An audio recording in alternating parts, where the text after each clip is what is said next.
चलिए प्यारे बच्चों, आपके मेरे YouTube चैनल में स्वागत है। आज मैं लेकर के आया हूं क्लास 10वां, क्लास 10th क्लास का इकोनॉमिक्स का पहला पार्ट जो है अर्थव्यवस्था एवं इनके विकास का इतिहास के बारे में जानेंगे। ये जो क्लास 10वां का ऑब्जेक्टिव इकोनॉमिक्स का है, इसमें पहला जो क्वेश्चन है, बिहार के आर्थिक पिछड़ेपन के प्रमुख कारण क्या है। प्यारे बच्चों, अगर हम बात करें बिहार के आर्थिक पिछड़ेपन की, तो बहुत सारी कारण है जो बिहार आज भी पिछड़ा हुआ है। लेकिन आइए हम लोग ऑप्शन के अनुसार देखते हैं। जनसंख्या में तीव्र वृद्धि, ये सही बात है कि आज बिहार की जनसंख्या इतनी तेजी से बढ़ रही है कि हमें हर वो संसाधन की कमी दिन पर दिन होती जा रही है। यहाँ पर ना तो रोजगार है, ना तो कल कारखाना है, ना तो व्यापार है, किसी प्रकार की कोई समस्या संसाधन नहीं है, जिसके कारण आज बिहार की दयनीय स्थिति होती जा रही है। तो इसमें देखेंगे कृषि पर आधारित जनाभार, बाढ़ एवं सूखा का प्रकोप, इनमें से सभी। तो इसका राइट आंसर होगा प्यारे बच्चों डी नंबर, यानी जनसंख्या में वृद्धि भी हो सकती है, कृषि पर अत्यधिक जनाभार यानी ज्यादा जनसंख्या जो है कृषि कार्यों में लगी हुई है, जिसके कारण जो है कृषि से भी यहाँ के लोगों की आजीविका पूर्ण रूप से अब नहीं चल पा रही है। आइए देखते हैं 2 नंबर। बिहार में जीवन यापन का प्रमुख साधन है। तो अभी बताए हैं कि बिहार में ना तो कल कारखाना है, ना तो किसी प्रकार के यहाँ पर संसाधन उपलब्ध है, नहीं तो यहाँ पर व्यापार है। यानी अगर व्यापार है भी तो लोगों के पास पैसा नहीं है, तो व्यापार कर नहीं सकते हैं, बिजनेस व्यापार कर नहीं सकते हैं। तो ज्यादातर लोग आज के समय में बिहार में प्यारे बच्चों ये कृषि कार्य से लग करके जैसे तैसे अपने जीवन को चला रहे हैं, तो राइट आंसर जो होगा आपका ए नंबर। अगला जो क्वेश्चन है प्यारे साथियों, ये मनरेगा। तो आइए पहले मनरेगा के बारे में हम लोग समझते हैं। ये जो मनरेगा है प्यारे बच्चों, मनरेगा ये सरकार के द्वारा ग्रामीण क्षेत्रों के जो गरीब तबके के लोग हैं, उन लोगों के लिए रोजगार मुहैया कराने का एक व्यवस्था की गई है मनरेगा के तहत, जिसको 2 फरवरी 2006 में पहली बार राजस्थान में लागू किया गया। प्यारे बच्चों, 2 फरवरी 2006 में पहली बार राजस्थान में मनरेगा को लागू किया गया। तो उस समय उसका नाम मनरेगा नहीं था, उस समय उसका नाम था नरेगा। क्या था प्यारे बच्चों? नरेगा। यानी नरेगा नाम से 2 फरवरी 2006 को राजस्थान में पहली बार ये चीज लागू किया गया, और इसी नरेगा का नाम बदल करके मनरेगा 2009 में किया गया। 2009 में किया गया। और इस नरेगा या मनरेगा के अंतर्गत ग्रामीण मजदूरों को कम से कम 100 दिनों के लिए रोजगार मुहैया सरकार के द्वारा कराई जाती है, जिससे वह व्यक्ति अपने जीविकोपार्जन आसानी से कर सके। बोलिए, समझ में आ गया? उम्मीद है कि आप लोगों को बेहतर समझ में आया होगा मनरेगा और नरेगा। तो क्वेश्चन पूछ देगा कि नरेगा का नाम मनरेगा कब किया गया? 2009 में। नरेगा पहली बार लागू कहां हुआ? राजस्थान में। कब लागू हुआ? 2006 में। नरेगा का नाम बदला गया, मनरेगा किया गया। तो किस व्यक्ति का नाम उसमें जोड़ा गया? तो महात्मा गांधी का। याद रखिएगा प्यारे बच्चों, महात्मा गांधी का। यानी नरेगा से नाम बदल करके मनरेगा जब किया गया, तो उसमें महात्मा गांधी का नाम जोड़ा गया 2009 में। उम्मीद करते हैं कि आप सभी को समझ में आ गया होगा। चलिए आगे बढ़ते हैं। आगे जो क्वेश्चन हम देखेंगे 4 नंबर, ये जो 4 नंबर प्रश्न पे हम लोग चलेंगे प्यारे बच्चों। कितने नंबर पे? 4 नंबर पे। तो ये 4 नंबर क्वेश्चन देखिए, अर्थव्यवस्था। 4 नंबर जो क्वेश्चन है प्यारे बच्चों, इसको हम लोग समझेंगे कि 4 नंबर जो है हमारा प्रश्न क्या कह रहा है। 4 नंबर प्रश्न कह रहा है कि अर्थव्यवस्था की आर्थिक क्रियाओं को कितने भागों में बांटा गया। बहुत ही सुंदर क्वेश्चन। देखना प्यारे बच्चों, अर्थव्यवस्था के आर्थिक क्रियाओं को कितने भाग में बांटा गया। तो अर्थव्यवस्था के आर्थिक क्रियाओं को प्यारे बच्चों 3 भागों में बांटा गया। 1 नंबर में प्राथमिक क्षेत्र। कौन क्षेत्र? प्राथमिक क्षेत्र, जिसका नाम कृषि भी है, जिसका नाम कृषि क्षेत्र भी है। 2 नंबर अगर हम बात करें प्यारे बच्चों, तो द्वितीयक क्षेत्र। कौन क्षेत्र? द्वितीयक क्षेत्र, जिसको औद्योगिक क्षेत्र भी कहते हैं, औद्योगिक क्षेत्र भी कहते हैं। अगर हम 3 नंबर की बात करें प्यारे बच्चों तो सेवा क्षेत्र, कौन क्षेत्र? सेवा क्षेत्र, जिसको हम लोग तृतीय क्षेत्र भी कहते हैं, तृतीय क्षेत्र भी कहते हैं।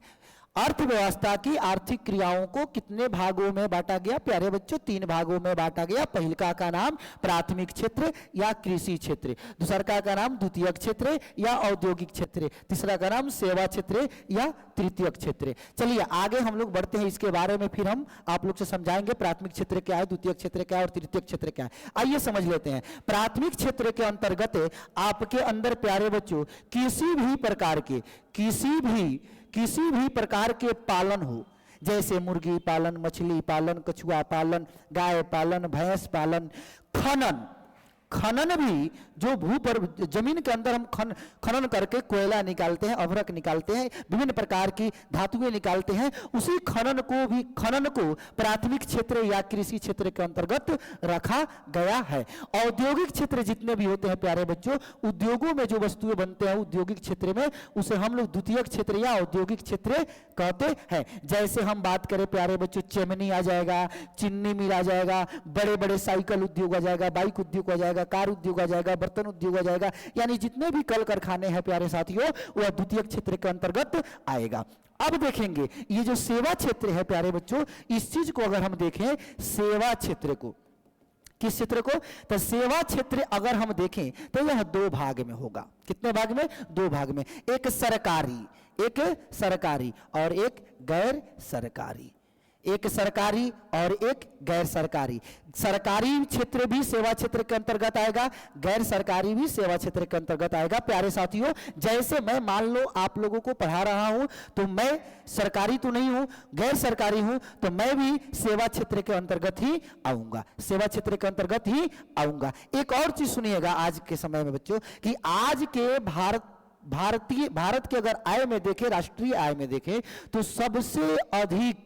सबसे अधिक योगदान किस क्षेत्र का होता है? तो सेवा क्षेत्र का। आज के समय में यह सेवा क्षेत्र का योगदान सबसे अधिक राष्ट्रीय आय में है, राष्ट्रीय आय में है। उम्मीद है कि आप सबको क्लियर हो गया होगा। अर्थव्यवस्था आर्थिक क्रियाओं को कितने भाग में बांटा गया प्यारे बच्चों? 3 भाग में। पहला का नाम प्राथमिक क्षेत्र या कृषि क्षेत्र, दूसरा का नाम औद्योगिक क्षेत्र या द्वितीयक क्षेत्र, और तीसरा का नाम तृतीयक क्षेत्र या सेवा क्षेत्र। भारत के राष्ट्रीय आय में सबसे अधिक योगदान सेवा क्षेत्र या तृतीयक क्षेत्र का है प्यारे बच्चों।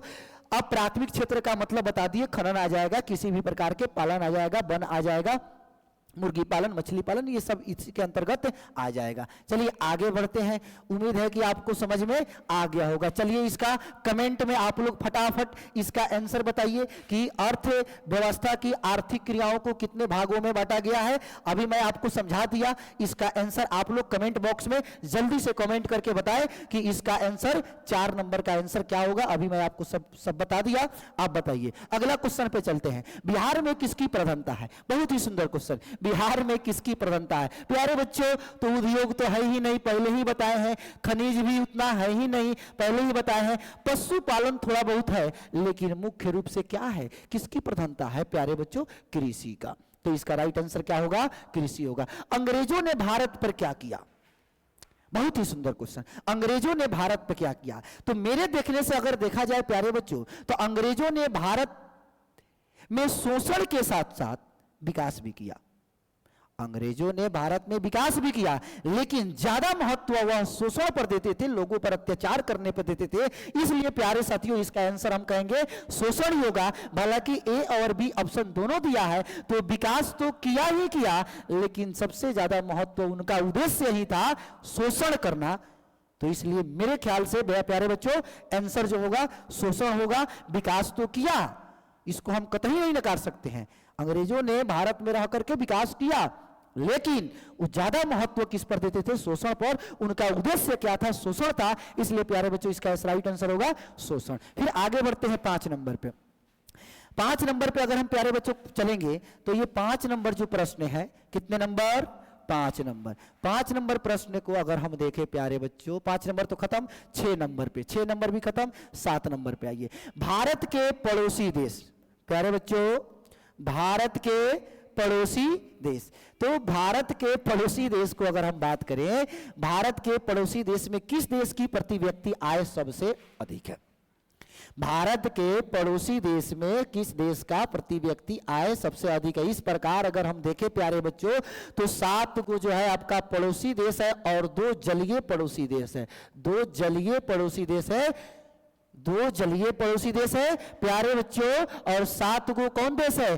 पड़ोसी देश है। आप सभी को मालूम होगा ये 7 देश का नाम कमेंट करके जल्दी से जल्दी बताइए कि 7 को देश जो है पड़ोसी देश कौन कौन है। और ये बता देते हैं तो आप ये बताइए कि 2 जो जलीय पड़ोसी देश है, 2 जो जलीय पड़ोसी देश है प्यारे बच्चों, इस 2 जलीय पड़ोसी देश का नाम जल्दी से फटाक से कमेंट करके बताएं। चलिए आगे चलते हैं। आगे जब हम चलेंगे प्यारे बच्चों, तो यहां हम देखेंगे कि 8 नंबर क्वेश्चन, किस क्षेत्र को तृतीय क्षेत्र कहा जाता है? बहुत ही सुंदर क्वेश्चन। अभी मैं आपको 4 या 5 नंबर क्वेश्चन जो पढ़ा रहा था उसमें बताया था कि तृतीय क्षेत्र का नाम क्या हो सकता है? ये सोचा नहीं, सेवा होगा प्यारे बच्चों। क्या होगा? सेवा होगा। सेवा क्षेत्र, कृषि, औद्योगिक क्षेत्र, इनमें से कोई नहीं। बहुत ही सुंदर लाजवाब क्वेश्चन है प्यारे बच्चों। ये किस क्षेत्र को तृतीय क्षेत्र कहा जाता है? किस क्षेत्र को तृतीय क्षेत्र कहा जाएगा? किस क्षेत्र को? तो तृतीय क्षेत्र का आंसर आप लोग बताइए कमेंट में, क्या होगा? सेवा क्षेत्र होगा। क्या होगा? सेवा क्षेत्र होगा। तो आप समझ गए कि सेवा क्षेत्र को हम तृतीय क्षेत्र कहेंगे या तृतीय क्षेत्र को हम सेवा क्षेत्र कहेंगे। प्यारे बच्चों, प्राथमिक क्षेत्र को कृषि क्षेत्र कहेंगे, द्वितीय क्षेत्र को औद्योगिक क्षेत्र कहेंगे। बहुत ही सुंदर। आगे बढ़ते हैं। आगे क्वेश्चन कह रहा है प्यारे साथियों, मानव विकास सूचकांक के कितने सूचक है? बहुत ही अच्छा क्वेश्चन। मानव विकास सूचकांक के कितने सूचक हैं? कितने सूचक हैं? फटाक फटाक आप लोग अगर जानते हैं तो कमेंट करें। मानव विकास सूचकांक के कितने सूचक है प्यारे बच्चों? 3 सूचक है। कितने सूचक? 3 सूचक है। मानव विकास सूचकांक के प्यारे बच्चों कितने सूचक है? 3 सूचक। बोलिए, हम बता दें या आप लोग कमेंट में बताइएगा? अगर आप लोग कमेंट में बताते तो और ही बेहतर होता, आपको भी समझ में आता। चलिए इस क्वेश्चन को मैं छोड़ रहा हूं कि मानव विकास सूचकांक के 3 तो सूचक है, लेकिन कौन कौन बताना है आपको। 1 नंबर अगर हम बता दें तो 2 गो कमेंट आप लोग करके बताइए कि 2 गो जो है क्या क्या होगा। अगर हम कहें प्यारे बच्चों शिक्षा का स्तर, शिक्षा पहला क्या है? मानव विकास सूचकांक के कितने सूचक है? तो पहला सूचक है शिक्षा। पहला सूचक है शिक्षा। चलिए 2 कमेंट आप फटाक फटाक करके बताइए प्यारे बच्चों। अगर इस कमेंट को आप लोग बताते हैं फिर मैं आगे उसके बारे में और बेहतर बताऊंगा। चलिए आगे चलते हैं। आगे जो क्वेश्चन है 10 नंबर, कितने नंबर? 10 नंबर। सन 2008 से 9 के अनुसार भारत की औसत प्रति व्यक्ति आय कितनी थी प्यारे बच्चों? 2008 से 9 में भारत में औसतन प्रति व्यक्ति आय कितनी थी प्यारे बच्चों? प्यारे बच्चों, आप सभी को क्लास में भी मैं पढ़ाया हूं। इसका आंसर, राइट आंसर जो होगा 25,494 रुपया होगा। कितना होगा? 25,494 रुपया होगा। चलिए आगे बढ़ते हैं। 11 नंबर क्वेश्चन पे अगर हम लोग चलते हैं प्यारे साथियों, आप लोग जल्दी से कमेंट करें और कमेंट में बताएं कि मानव विकास सूचकांक के कितने सूचक हैं। 1 बता दिए हम प्यारे बच्चों कि शिक्षा, और 2 और 3 आपको बताना है। आगे हम बढ़ते हैं प्यारे साथियों मेरे कि ये 10 नंबर जो क्वेश्चन है, 10 नंबर क्वेश्चन का आंसर बता दिए। राइट आंसर होगा 25,494 रुपया प्यारे साथियों। फिर हम आगे बढ़ते हैं और क्वेश्चन नंबर आते हैं 11। क्वेश्चन नंबर 11 पे अगर हम चलेंगे प्यारे साथियों तो इस क्वेश्चन को देखेंगे। बड़ी ही मजेदार क्वेश्चन है। भारत में सेवा क्षेत्र को सामान्यतः कितने भागों में बांटा गया? अब तो बताया है ना, अभी तोड़े हैं कि सेवा क्षेत्र को कितने भागों में बांटा गया प्यारे साथियों। प्यारे बच्चों बताओ कि भारत में सेवा क्षेत्र को कितने भाग में बांटा गया। यह भी क्वेश्चन आप सभी के लिए मैं छोड़ रहा हूं, इसको कमेंट में बताइए, क्योंकि इससे पहले मैं तोड़ करके बताया हूं कि सेवा क्षेत्र को कितने भागों में बांटा गया है। तो चलिए इसका आंसर आप लोग बताइए कि सेवा क्षेत्र को कितने भागों में हम लोग बांटे हैं। इसका आंसर मैं नहीं बताऊंगा और दोनों का नाम भी कमेंट करना है कि कौन कौन सेवा क्षेत्र के अंतर्गत आता है। चलिए आगे बढ़ते हैं 12 नंबर क्वेश्चन पे प्यारे साथियों। अगर मैं 12 नंबर क्वेश्चन पे चलूं तो 12 नंबर क्वेश्चन को हम लोग देखें। 12 नंबर क्वेश्चन को हम लोग देखें 12 नंबर। हाँ आइए 12 नंबर जो क्वेश्चन यहां पर मिला कि जिस देश की बहुत ही लाजवाब क्वेश्चन, बहुत ही सुंदर क्वेश्चन। इस क्वेश्चन को देख करके मिजाज गदगद हो गया। आओ बताओ इस क्वेश्चन को, एक एक चीज हम पढ़ाए हैं आप लोगों को, अगर याद हो तो प्यारे बच्चों कमेंट करो, जल्दी कमेंट करो। आपके कमेंट करने से पहले मैं नहीं बताऊंगा, आप लोग कमेंट करें और बताएं कि इसका आंसर क्या होगा। फिर मैं बताता हूं। जिस देश की राष्ट्रीय आय प्यारे बच्चों अधिक होती है, जिस देश की राष्ट्रीय आय प्यारे बच्चों अधिक होती है, उस देश को कहते हैं प्यारे साथियों विकासशील देश तो नहीं होगा, विकसित देश होगा। क्या होगा? विकसित। यानी जिस देश के लोग ज्यादा पैसा कमाते हैं वह देश विकसित होता है, और जिस देश के लोग कम पैसा कमाते हैं वह देश विकासशील होता है। चलिए आगे बढ़ते हैं। भारत की आर्थिक व्यवस्था है, बहुत ही सुंदर क्वेश्चन। भारत की आर्थिक व्यवस्था है, आप लोग को जब हम क्वेश्चन पढ़ाए थे कि अर्थव्यवस्थाओं को कितने भागों में बांटा गया प्यारे बच्चों, 3 भागों में, पूंजीवादी, राष्ट्रवादी, पूंजीवादी, समाजवादी और मिश्रितवादी। आइए ना क्वेश्चन को देखते हैं, गर्दा गर्दा उड़ जाएगा क्वेश्चन। भारत की आर्थिक व्यवस्था है समाजवादी, ये तो गलत होगा। पूंजीवादी, ये भी गलत होगा। ये है मिश्रितवादी, यह दोनों तरीका का कार्य यहाँ पर होता है। इसलिए भारत ही एक ऐसा देश है जहाँ पर मिश्रितवादी आर्थिक व्यवस्था लागू है। अगर हम बात करें पूंजीवादी को तो अमेरिका में पूंजीवादी है। कहां है बच्चों? अमेरिका में पूंजीवादी है। अगर हम बात करें प्यारे साथियों समाजवादी की, तो समाजवादी की अगर हम बात करें तो चीन और क्यूबा जैसे देश जो है यह समाजवादी अर्थव्यवस्था वाला देश है। अमेरिका जो देश है यह पूंजीवादी वाला देश है, और भारत जो देश है यह मिश्रितवादी वाला देश है, मिश्रित अर्थव्यवस्था वाला देश है। बोलिए प्यारे बच्चों, आप सभी को समझ में आ गया? उम्मीद है कि आपको समझ में आ गया होगा। चलिए उतारते चलिए आगे बढ़ते हैं। प्यारे साथियों देखना, राष्ट्रीय विकास परिषद का गठन कब किया गया था? बहुत ही सुंदर, बहुत ही सुंदर, लाजवाब क्वेश्चन, बहुत ही सुंदर लाजवाब क्वेश्चन। राष्ट्रीय विकास परिषद का गठन कब किया गया था? अगर हम बात करें राष्ट्रीय विकास परिषद का गठन कब किया गया, तो राष्ट्रीय विकास परिषद सबसे पहले समझ लीजिएगा कि आपको एक चीज योजना आयोग, योजना आयोग जब 1950 ईस्वी में स्थापना किया गया था, तो इसी योजना आयोग से केंद्र सरकार और राज्य सरकार में तालमेल बैठाने के लिए राष्ट्रीय विकास परिषद का गठन किया गया प्यारे बच्चों 1952 ईस्वी में, और योजना आयोग का गठन किया गया प्यारे साथियों 1950 ईस्वी में। 1950 ईस्वी में डेट बताओ, हम आपके लिए कमेंट में छोड़ रहे हैं, आप कमेंट में बताना प्यारे साथियों कि राष्ट्रीय विकास परिषद का गठन 1952 में किया गया, लेकिन किस मंथ में, किस डेट को किया गया, ये आपको बताना है। जल्दी से कमेंट करें। ये योजना आयोग 1950 में बना था प्यारे बच्चों, लेकिन डेट बताना है कि कब बना था, डेट बताना है कि कब बना था। फिर आगे हम लोग बढ़ते हैं कि ये जो प्रश्न है, आगे हम लोग बढ़ते हैं, योजना आयोग को भंग कर कौन सा आयोग बना? बहुत ही सुंदर क्वेश्चन। योजना आयोग को भंग कर कौन सी आयोग बना? चलिए आप लोग इस क्वेश्चन का आंसर दीजिए कि योजना आयोग को भंग कर क्या बना था प्यारे साथियों? नीति आयोग बना था।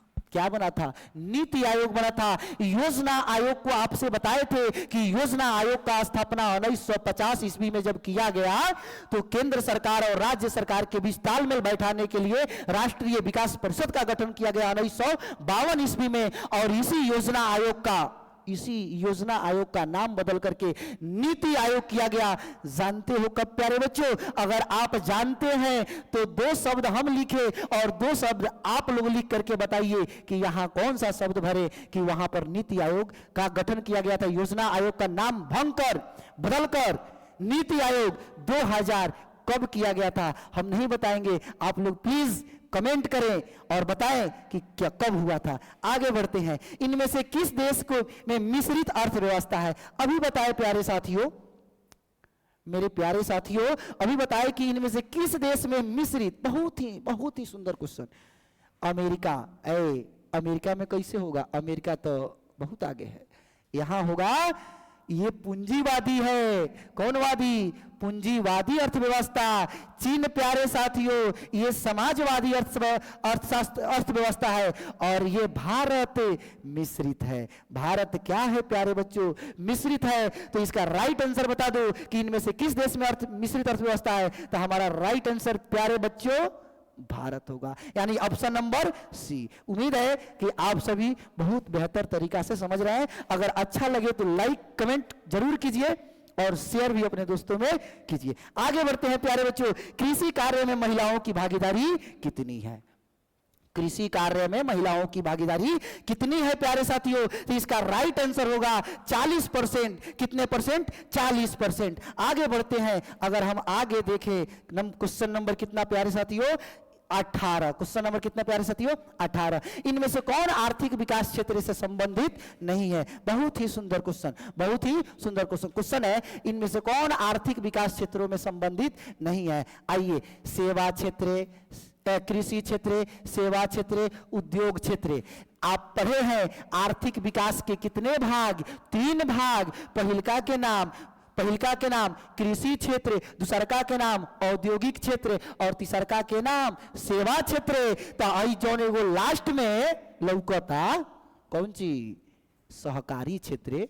तो ये नु होई हमारे आंसर हुआ गलती। नहीं है तो नहीं है प्यारे बच्चों। कृषि क्षेत्र है, उद्योग क्षेत्र भी है, सेवा क्षेत्र भी है, लेकिन सहकारी क्षेत्र नहीं है। इसलिए राइट आंसर प्यारे साथियों डी होगा। आइए, एक समाजवादी अर्थव्यवस्था में सर्वाधिक बल दिया जाता है।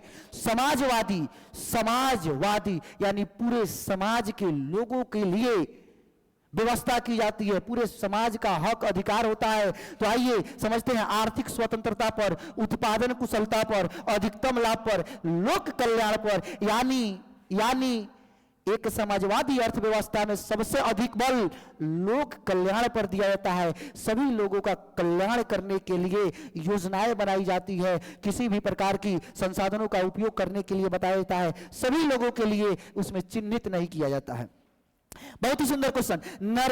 नरेगा कार्यक्रम के नाम के साथ किस व्यक्ति को जोड़ा गया? अभी आपको बता रहे थे 3 नंबर की 4 नंबर क्वेश्चन जो बता रहे थे उसमें बता रहे थे कि नरेगा कार्यक्रम के नाम के साथ किस व्यक्ति का नाम जोड़ा गया। तो प्यारे बच्चों इसका नाम था नरेगा, बाद में बनाया गया मनरेगा म से महात्मा गांधी। तो राइट आंसर डी होगा। 2009 में जोड़ा गया, 2009 में जोड़ा गया। आगे बढ़ते हैं प्यारे मेरे बच्चों, इनमें से किसे पिछड़ा राज्य कहा जाता है? बहुत ही लाजवाब क्वेश्चन है प्यारे साथियों। इनमें से किसे पिछड़ा राज्य कहा जाता है? तो आप लोग प्यारे बच्चों एक नाम सुने होंगे जो मानव विकास रिपोर्ट के अनुसार, मानव विकास सूचकांक के अनुसार जब पहली बार भारत में 2002 में अटल बिहारी वाजपेयी के सरकार में आया था तो उस समय सबसे अच्छा स्थान केरल का था, सबसे अच्छा स्थान केरल का था। और उसी में एक शब्द आया था मारू, यानी BI से अगर हम बात करें प्यारे बच्चों बिहार और M से मध्य प्रदेश, कौन प्रदेश? A से असम और R से प्यारे बच्चों राजस्थान और U से यूपी। यानी जब पहली बार 2002 में मानव विकास सूचकांक के तहत एक रिपोर्ट जारी हुआ था अटल बिहारी वाजपेयी के सरकार में भारत में, तो जानते हो उस समय बताया गया था कि ये 5 गो राज्य जो है भारत का बीमारू राज्य है जिसको इलाज करने की जरूरत है। अगर इन सभी राज्यों का इलाज नहीं हुआ तो भारत दिन प्रतिदिन गर्त में जाएगा। लेकिन कमाल की बात यह है कि ये सभी राज्य दिन दूना रात चौगुना वृद्धि करते गया, लेकिन हमारा अपना जो बिहार है जहे के तहे रह गया, आगे नहीं बढ़ा। इसका कारण क्या है? आप ही लोग कमेंट करके बताइए कि ये जो बिहार है पिछड़ा आज भी रह गया, कल भी था। इसलिए इसका राइट आंसर होगा प्यारे बच्चों सी, बिहार होगा। क्या होगा? बिहार। क्वेश्चन यह भी पूछेगा कि बीमारू शब्द में कितने राज्य आते हैं? 5 राज्य आते हैं। आपको नाम बता दिए बिहार, असम, यूपी। आगे देखते हैं इनमें से किसे पिछड़ा राज्य कहा जाता है, तो बिहार इसका क्या होगा, राइट आंसर होगा। आगे देखेंगे आर्थिक क्रियाओं का क्या उद्देश्य है, आर्थिक क्रियाओं का मनोरंजन करना, नो। समाज सेवा करना, नो। परोपकार करना, नो। जीविकोपार्जन करना है। जब हम अपना जीविकोपार्जन ही नहीं करेंगे तो मनोरंजन कैसे करेंगे? जब हम अपना जीविकोपार्जन नहीं करेंगे, खाएंगे नहीं, तो इस समाज सेवा कैसे करेंगे? जब हम हमारा खइबे नहीं करेंगे, ताकते नहीं रहेगा, तो परोपकार क्या करेंगे? इसलिए प्यारे बच्चों हमारा आंसर कौन होगा? जीविकोपार्जन, जीविकोपार्जन आंसर होगा। फिर हम आगे बढ़ते हैं, आगे चलते हैं, तो आगे जो क्वेश्चन है, प्रश्न है, अर्थव्यवस्था के किस क्षेत्र से हरित क्रांति संबंधित है? बहुत ही लाजवाब क्वेश्चन। आप लोग जानते हैं कि हरित क्रांति जो है प्यारे साथियों, हरित क्रांति अभी तो आपको मैं बताया नहीं हूं, लेकिन मैं यहां बता रहा हूं कि हरित क्रांति के अगर बारे में हम जाने, हरित क्रांति के बारे में जाने, तो 1967 से 68 में यह चीज उत्पन्न हुआ था। 1967 से 68 में यह चीज उत्पन्न हुआ था। अर्थव्यवस्था हरित क्रांति किससे संबंधित है? तो हरित क्रांति गेहूं के कृषि से संबंधित था। किससे संबंधित था? कृषि से। तो कृषि को कौन क्षेत्र कहते हैं? प्राथमिक क्षेत्र कहते हैं। इसलिए राइट आंसर हमारा क्या होगा? प्राथमिक क्षेत्र होगा। आगे क्वेश्चन देखते हैं, समाजवादी अर्थव्यवस्था का गुण है, समाजवादी अर्थव्यवस्था का गुण है, तो समाजवादी अर्थव्यवस्था में हम पूरे समाज का कल्याण करते हैं, न कि निजी लाभ देखते हैं, न का मूल तंत्र देखते हैं, सामाजिक कल्याण करते हैं, संसाधनों का निजी स्वामित्व नहीं। आपका राइट आंसर क्या होगा? सी होगा। आगे प्रश्न देखते हैं, प्राथमिक क्षेत्र में कौन सी आर्थिक क्रिया शामिल है? बहुत ही लाजवाब क्वेश्चन। इस क्वेश्चन को मैं बताया हूं कि प्राथमिक क्षेत्र में कौन सी आर्थिक क्रिया शामिल है। प्यारे बच्चों बताना, कृषि प्राथमिक से संबंधित है, खनन भी प्राथमिक से संबंधित है, और यह भी बताया है कि दुनिया का कोई भी पालन है वह प्राथमिक से संबंधित है। तो यूं आप लोग आंसर बता सकते हैं, प्राथमिक क्षेत्र में कौन सी आर्थिक क्रिया शामिल है? कृषि है, पशुपालन है, खनन है, इनमें से सभी आपका राइट आंसर होगा। चलिए उम्मीद करते हैं कि बेहतर आप लोग समझे होंगे। आगे बढ़ते हैं प्रश्न नंबर प्यारे बच्चों अगर हम प्रश्न नंबर की बात करें 25, प्रश्न 25 हो गया। 26 को अगर हम लोग देखे हैं प्यारे साथियों, तो 26 नंबर भी क्वेश्चन लाजवाब क्वेश्चन है। इस क्वेश्चन को दिमाग लगाइए, आंसर बताइए। इस क्वेश्चन का आंसर तो मैं अभी नहीं बताया हूं, लेकिन आइए देखते हैं इस प्रश्न का हल कैसे होता है। निम्न में नहीं, नीति आयोग का गठन कब हुआ था? नीति आयोग का गठन कब हुआ था? प्यारे बच्चों मेरे, ये नीति आयोग जो है योजना आयोग का दूसरा का नाम है। योजना आयोग का दूसरा का क्या है? नाम है। योजना आयोग का दूसरा का नाम कौन सी? नीति आयोग। योजना आयोग का स्थापना जब 1950 में किया गया, जिसका अध्यक्ष होते हैं प्यारे बच्चों प्रधानमंत्री। कौन मंत्री? प्रधानमंत्री। योजना आयोग का प्रधानमंत्री। और इसका स्थापना कब हुआ था? 1950 में। इसका प्रथम अध्यक्ष पंडित जवाहरलाल नेहरू होंगे। और वर्तमान का अध्यक्ष बताओ प्यारे बच्चों, योजना आयोग का वर्तमान अध्यक्ष कौन है? चलिए मैं बताता हूं कि वर्तमान अध्यक्ष इसका अभी का प्रधानमंत्री श्री नरेंद्र दामोदर दास मोदी है। और प्रथम योजना आयोग का प्रथम अध्यक्ष पंडित जवाहरलाल नेहरू थे, जब 1950 में इसका स्थापना किया गया प्यारे बच्चों। लेकिन बाद में समय परिवर्तन होते गया, इसका नाम बदल करके नीति आयोग कर दिया गया। जानते हो कब? आइए जनवरी 2015 में योजना आयोग का नाम बदल करके नीति आयोग किया गया प्यारे बच्चों। योजना आयोग के बारे में फिर से समझ ले। योजना आयोग का स्थापना 1950 ईस्वी में किया गया था। योजना आयोग का प्रथम अध्यक्ष पंडित जवाहरलाल नेहरू थे। योजना आयोग का अभी वर्तमान अध्यक्ष नरेंद्र मोदी हैं। आगे बढ़े, चलिए उम्मीद है कि आप सब बेहतर तरीका से समझ रहे हैं। आगे क्वेश्चन है प्यारे साथियों, अगर हम देखें कि निम्न में कौन से प्राथमिक क्षेत्र से संबंधित है, तो आइए हम देखते हैं कि निम्न में से कौन से प्राथमिक क्षेत्र से संबंधित है। बहुत ही सुंदर क्वेश्चन, यूं बना लीजिएगा, यूं। चलिए बताइए तो इसका आंसर क्या होगा? पागल, सेवा क्षेत्र, कृषि क्षेत्र, औद्योगिक क्षेत्र, इनमें से कोई नहीं। कई बार बताओ आंसर। निम्न में कौन प्राथमिक क्षेत्र से संबंधित है? सेवा क्षेत्र होगा नहीं। कृषि क्षेत्र होगा, होगा, इसके बारे में बाद में चर्चा करेंगे। औद्योगिक क्षेत्र भी नहीं होगा, इनमें से कोई नहीं भी होगा। इसका राइट आंसर होगा कृषि क्षेत्र। प्राथमिक क्षेत्र का दूसरा का नाम कृषि क्षेत्र होता है प्यारे साथियों। आइए आगे देखते हैं। अगला प्रश्न है आर्थिक विकास का तीसरा क्षेत्र क्या है? बहुत ही सुंदर प्रश्न है। आर्थिक विकास के कई गो क्षेत्र? 3 गो। पहले का कृषि, दूसरा का औद्योगिक और तीसरा का सेवा। तो यहां कह रहा है कि आर्थिक विकास का तीसरा क्षेत्र कौन है? तो इसका आंसर हो जाएगा सेवा। चलिए आगे बढ़ते हैं। किसने कहा था बिहार के विकास के बिना भारत का विकास संभव नहीं है? किसने कहा था कि बिहार के विकास के बिना भारत का विकास प्यारे बच्चों संभव नहीं है? बहुत ही लाजवाब question. Doctor APJ Abdul Kalam, doctor APJ Abdul Kalam ने बोले थे कि बिहार का जब तक हम लोग विकास नहीं कर पाएंगे भारत का विकास संभव नहीं है। भारत का विकास संभव नहीं है। इसलिए आपका राइट आंसर क्या होगा? ए नंबर होगा। आगे बढ़ते हैं। योजना आयोग का गठन कब किया गया? योजना आयोग का गठन कब किया गया प्यारे साथियों? 3 बार क्वेश्चन को बता चुके, डेट नहीं बताए हैं, लेकिन इसमें डेट दिया हुआ है प्यारे साथियों 15 मार्च 1950 को। 15 मार्च 1950 ईस्वी को योजना आयोग का गठन किया गया। बोलिए कोई दिक्कत? यही बोल रहे थे आपको कमेंट में, आप लोग बताइए। आगे बढ़ते हैं प्यारे साथियों।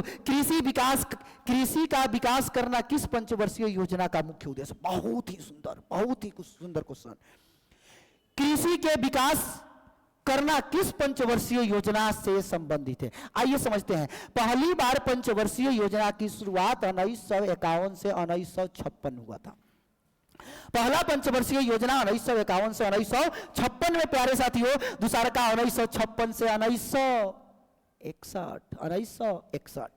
इसमें कह रहा है कि कृषि के विकास करना किस पंचवर्षीय योजना में सम्मिलित किया गया, यानी किस पंचवर्षीय योजना में गवर्नमेंट के द्वारा सबसे अधिक कृषि पर बल दिया गया। आइए इसका राइट आंसर होगा प्रथम पंचवर्षीय योजना। प्रथम पंचवर्षीय योजना में सरकार के द्वारा, गवर्नमेंट के द्वारा पहली बार कृषि पर जोर दिया गया, बल दिया गया कि भारत में कृषि का उत्पादन अधिक से अधिक हो, जिससे यहाँ के लोगों को खाने पीने में दिक्कत ना हो। आगे बढ़ते हैं प्यारे बच्चों। अगला जो प्रश्न कहता है, उस प्रश्न को अगर हम देखें, प्रश्न नंबर कृषि का विकास करना पंचवर्षीय, तो इसका होगा राइट आंसर पहला। आगे हम लोग बढ़ते हैं। कृषि के विकास, 32 नंबर क्वेश्चन अगर हम देखें प्यारे बच्चों, कै नंबर? 32 नंबर क्वेश्चन अगर हम देखें, 32 नंबर, कै नंबर?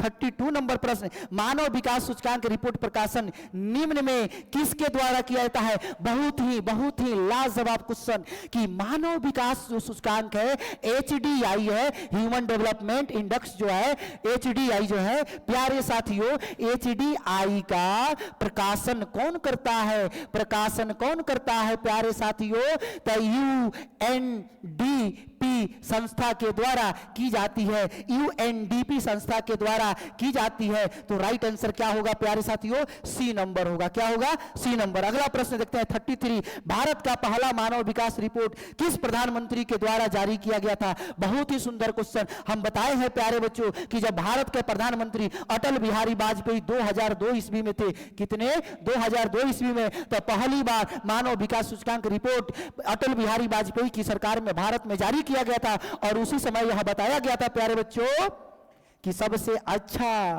केरल, और उसी के बाद उसमें बीमारू के बारे में चर्चा की गई थी कि 5 जो राज्य है वो भारत का आज भी बीमार है, उसको इलाज करने की जरूरत है। इलाज अगर हो जाएगा तो बहुत आगे चला जाएगा। फिर हम आगे बढ़ते हैं 34 क्वेश्चन पे अगर आते हैं हम लोग, 34 क्वेश्चन पे अगर हम लोग आते हैं प्यारे साथियों, तो 34 नंबर 34, हाँ, प्रत्यक्ष विदेशी निवेश का सर्वाधिक लाभ किस क्षेत्र को मिला? बहुत ही सुंदर। प्रत्यक्ष विदेशी निवेश का सर्वाधिक लाभ सेवा क्षेत्र को मिला प्यारे बच्चों। किस क्षेत्र को मिला? सेवा क्षेत्र को मिला। अगला प्रश्न है गरीबी रेखा निर्धारण हेतु ग्रामीण क्षेत्रों के लिए प्रति व्यक्ति प्रतिदिन न्यूनतम आय कितनी कैलोरी? तो देहात के लिए समझिएगा, ग्रामीण के लिए अगर हम बात करें तो ग्रामीण ऐसे भी ज्यादा खाते हैं तो 2400 कैलोरी, और अगर शहरी क्षेत्र के लिए बात किया जाए, शहरी क्षेत्र के लिए तो 2100 कैलोरी। तो आप समझ गए, ग्रामीण पूछेगा तो 21-2400 और शहरी पूछेगा तो 2100। जानता रहा का है पूछो, काहे कि जो शहर गांव के जो लोग होता है मेहनत ज्यादा करते हैं और खाते भी जाते हैं, और शहर के लोग मेहनत थोड़ा कम करते हैं और खाते भी कम है। मनरेगा कार्यक्रम की शुरुआत किस राज्य से हुई थी प्यारे बच्चों?